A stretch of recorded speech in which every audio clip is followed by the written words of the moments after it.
Hello, whiskey lovers. Okay, this is our final interruption before we finally complete the Father's Day bonanza. September to Christmas Eve. You come on, you cannot ask for more whiskey than that. Truly blessed. Thank you, Mel and the kids. So today we're going to try this month's sampling from the Whisky Club. Unfortunately, I was only able to get one again this month. Hey, that's all right. I'll do some more over time next year, and we'll get some more whiskey happening. Okay, so today's little sampling is a nice little local blend and another Starward. Now, Starward has been very good to me this year. I have had 5 bottles, I think. Let's see, there was the twofold.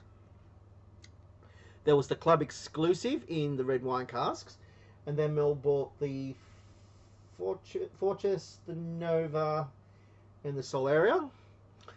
And the club has again managed to secure a wonderful Starward. Now, this one has been finished in a Tawny fortified cask. Now, so this is going to be a twofer because since I think it was July, I laid a Tawny port down and infused it with a whiskey. Now, I'd done that previously and I did drink some of that result, but that was blended with a cheap blended whiskey. Just a cheap, generic blended whiskey from Aldi. This time, now it was very good, so I'm not criticising that, but you didn't get much of the whiskey characteristics in the port, but you did get the oak barrelness. But this time I used a peated whiskey, and I'm hoping some of that smokiness will come through. I used a Airstone land cask in this barrel, primarily because I did quite enjoy it as a peated whiskey, but it was also cheap enough that I could justify using a bottle of whiskey just to mix with some port.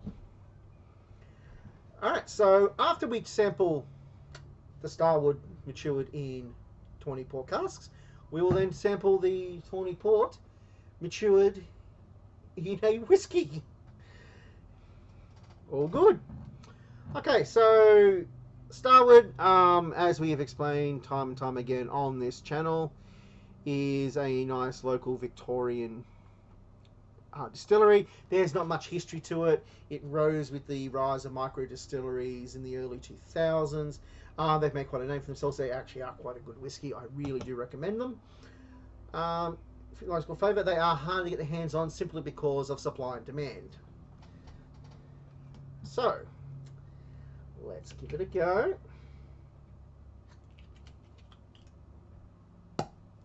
Lovely pop.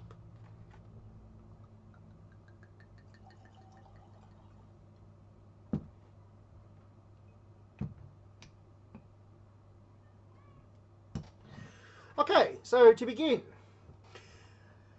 we look at the colour, slightly darkish ruby gold. It's not too bad. I can see some of the port characteristics in that colour.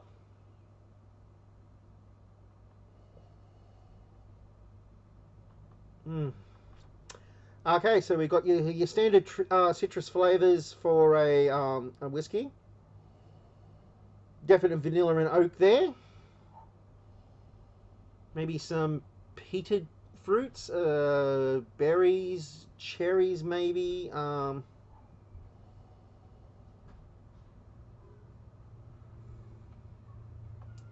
Yeah, it was just nice fruity flavours, oaky, vanilla.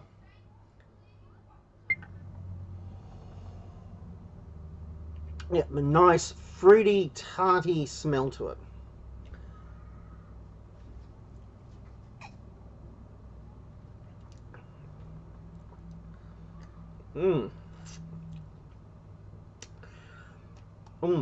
Oh, that is lovely. It's got the nice spice to it. Definitely the citrus fruits. I am tasting some toasted malt.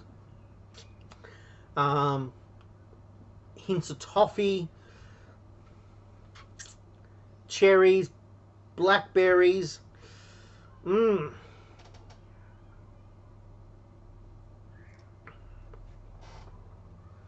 yes, that is absolutely lovely. Definitely enjoying this one. I think Mel will love this one.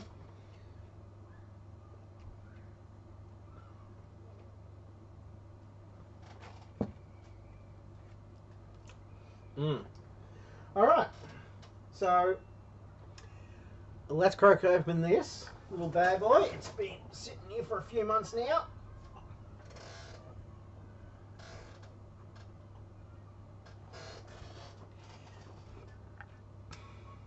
Okay, so it's completely dark 20 port. Oh yes, I was right. There is that slight hint of smokiness now to that smell of that tawny port. Mmm. Mm.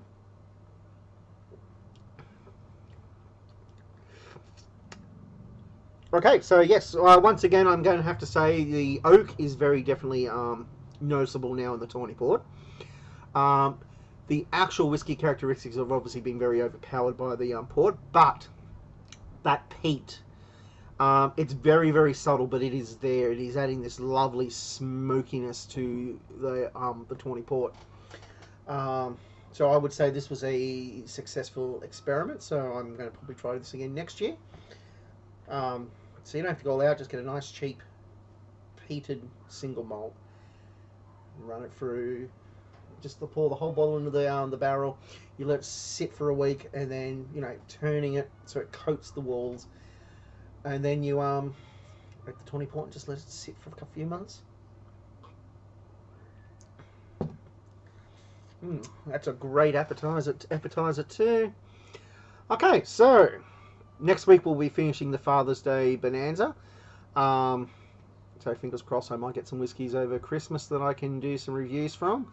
And there'll still be the monthly one from the club, and hopefully there'll be fill-ins along the way, and we can continue this on to the next year. So,